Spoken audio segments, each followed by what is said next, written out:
For those who are seeing this lady for the first time, she is called Alice Kidome, alias Alice Sylvia.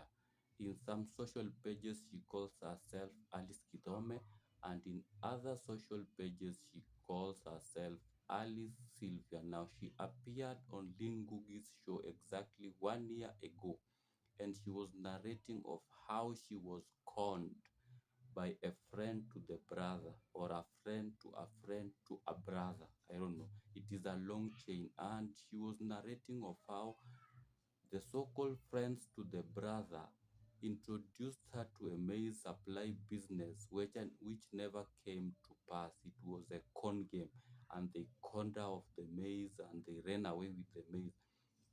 And by then, she had applied for an overdraft in a bank, and she had to pay, even though the story had a lot of loopholes, because if she could not explain why she was not into contact with the so-called friends of the brother after the strangers ran away with the maize.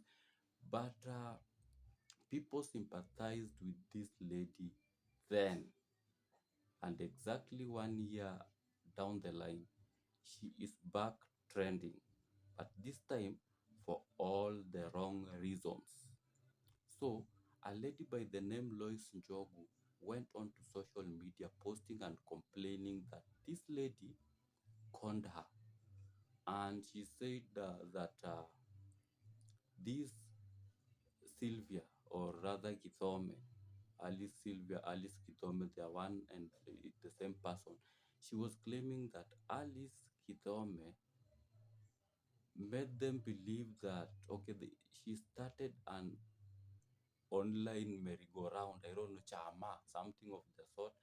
And by then, she showed she had good intentions, and that she wanted to uplift women.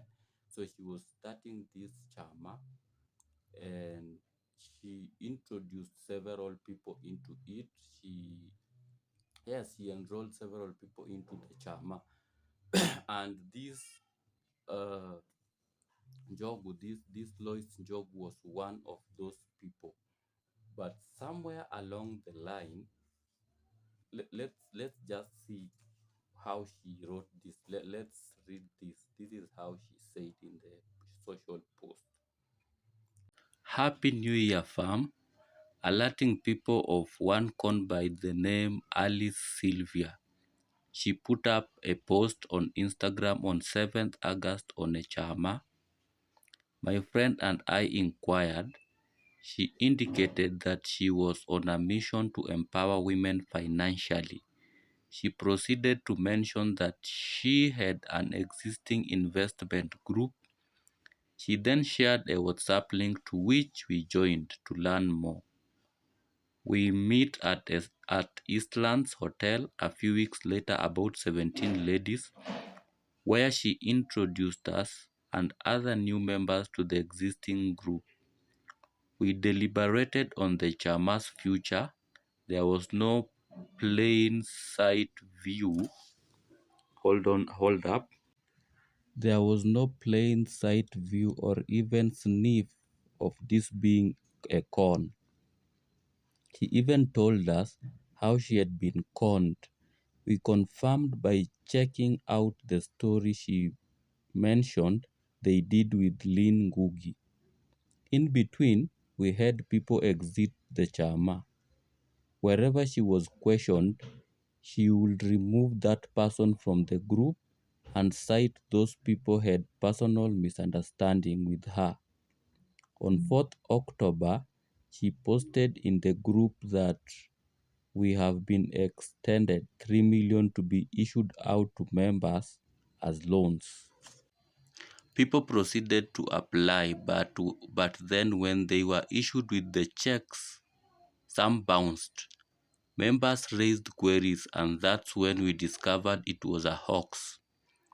She could even refund anyone despite us contributing, and no one had taken a loan before this date. Mark you, part of the previous meeting resolution was for her to share the bank statement which she took us in cycles.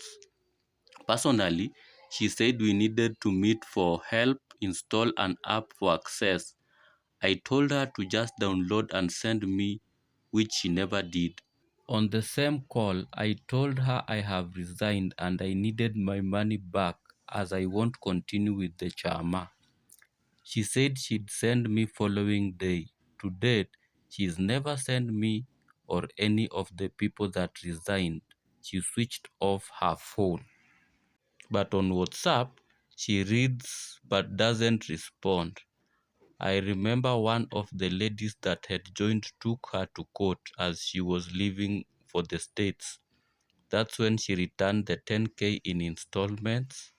That's after a lot of back and forth. We went and recorded the case, took an OB and also gave the statement, and the OBs and also the Ninia are all here. She pinned them here. Yes, she pinned them here.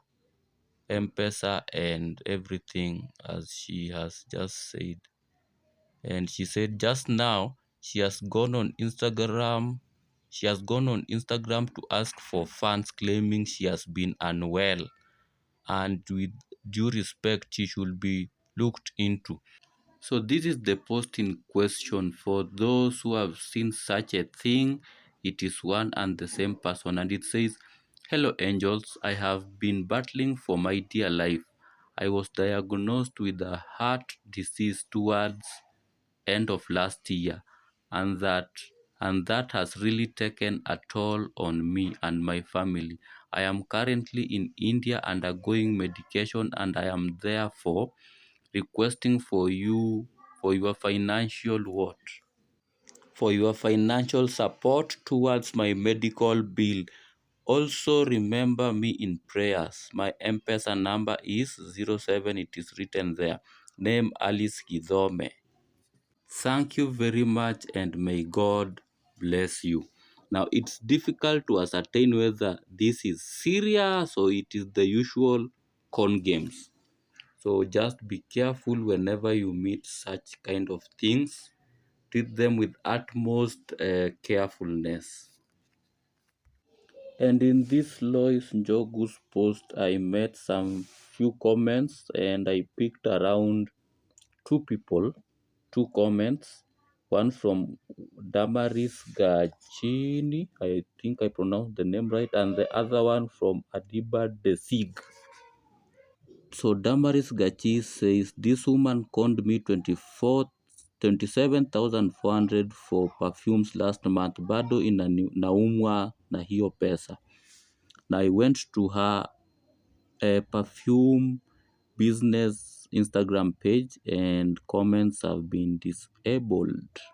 I don't know why. You cannot see, you cannot comment, and her personal IG has also been disabled, the comment section, so you cannot comment, you cannot see whatever people are commenting, and this just paints a picture of how fishy this could be.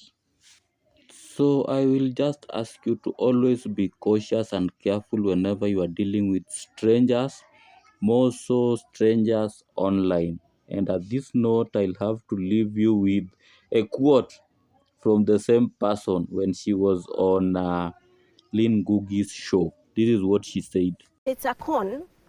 When someone wants to scam you, you are just never prepared for that. Lynn, you are not ready for that because you've not even thought that you can be conned. Then it happens. Once it happens, after, that's when you realize, wow, nimepoteza, nilikoniwa. It was a scam. Yeah.